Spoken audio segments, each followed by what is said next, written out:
আমরা যে জায়গাটা এখন এসেছি রৌমারী উপজেলাধীন চুলিয়াচর বড়াইবাড়ি সীমান্ত এলাকায় 1065 সীমান্ত পিলারের কাছে আমরা এখন আছি। এই পাশে আমরা যেটা দেখতে পাচ্ছি সম্ভবত এটা মানকাচরে, ভারতের মানকাচর এলাকা। পাশে মানকাচর বাজার আছে। মানকাচরের পাশেই এখানে চুলিয়াচর বড়াইবাড়ির কিছু অংশ।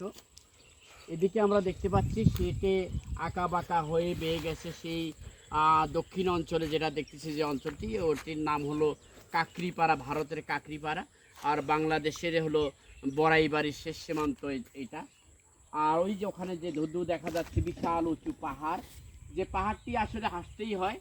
আমরা যে জায়গায় যাই, আমরা রৌমারী সীমানা থেকে দেখলে সেই চূড়া স্থলবন্দর থেকে দেখলেই সেই চূড়া পাহাড়টি কাছেই দেখা যায়। আর এখানে চলে আসছি সেই বড়াইবাড়িতে, এখানেও আমাদের কাছেই দেখা যাচ্ছে সেই চূড়ার পাহাড়টি। সেই পাহাড়টি রৌমারী, আমরা যে সীমান্তের বাইরে থাকি, যে রৌমারী বাংলাদেশের মানুষগুলো আমাদের আশা আকাঙ্ক্ষার জায়গায় যে আমরা যদি ঘুরতে পারতাম যে পাহাড়ি অঞ্চল। আসলেই দুদেশের সীমানার কারণে, কাঁটাতারের কারণে, বৈধতার কারণে, বৈধ অবৈধতার কারণে আমরা সে দেশে যেতে পারি না। যেতে না পারলেও তবে আমাদের দেশের পাশেই যেহেতু সীমান্ত এলাকা, সীমান্তের পাশে এসে আমরা এসব উপভোগ করছি। এই যে আমরা দেখছি ধুধু ফসলের মাঠ, এই ফসলগুলো বাংলাদেশের মানুষরা করেছে, কৃষকরা করেছে, চমৎকার ফসল হয়েছে। তাই আমরা এখানে এসে একেবারে খা রোদ, প্রচণ্ড গরমে তবু আসছি।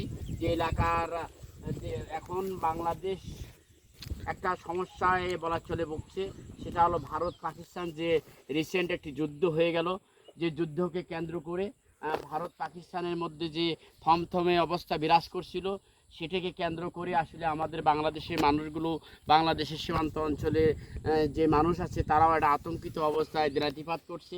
তার কারণ ভারত আসলে ওনারা নিজের স্বার্থটাই ভালো বোঝে।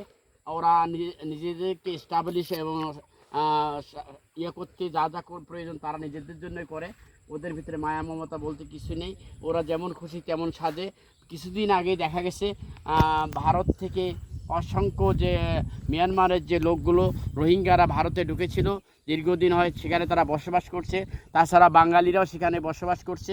অনেক বাঙালি দীর্ঘদিন বসবাস করার পরও ভারত একটি সুযোগ পেয়ে ভারত তার ব্যবিচার করে অনৈতিকভাবে সে বাংলাদেশের সীমান্ত তারা কাঁটাতার গেট খুলে দিয়ে সেই লোকগুলোকে বাংলাদেশের অভ্যন্তরে ঢুকিয়ে দিয়েছিল।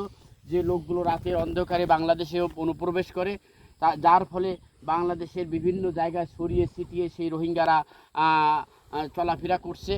এই বিষয়ে বাংলাদেশের যে অতন্ত্র প্রহরী বিজিবি তারা একটা সমস্যার সম্মুখীন হচ্ছে।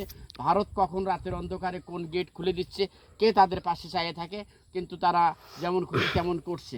এই বিষয়ে তাদেরকেও আসলে প্রশাসনের জবাবদিহিতা করতে হয়েছে। তাই আমরা এখানকার বাংলাদেশের মানুষ, আমরা নিজেরাও আতঙ্কিত অবস্থায় আছি, সীমান্ত এলাকা ঘেঁষা মানুষগুলো। তাই আমরা সকলকে বলছি যাতে করে এখানে সীমান্তে যাতায়াত না করা হয়, সীমান্তের কাঁটাতারের পাশে যাতে না যাওয়া হয়, না গিয়ে তারা নিরাপদে থেকে এই অঞ্চলে যেন চলাফেরা, কৃষিকাজ থেকে শুরু করে সকল কিছু করে। ধন্যবাদ সকলকে।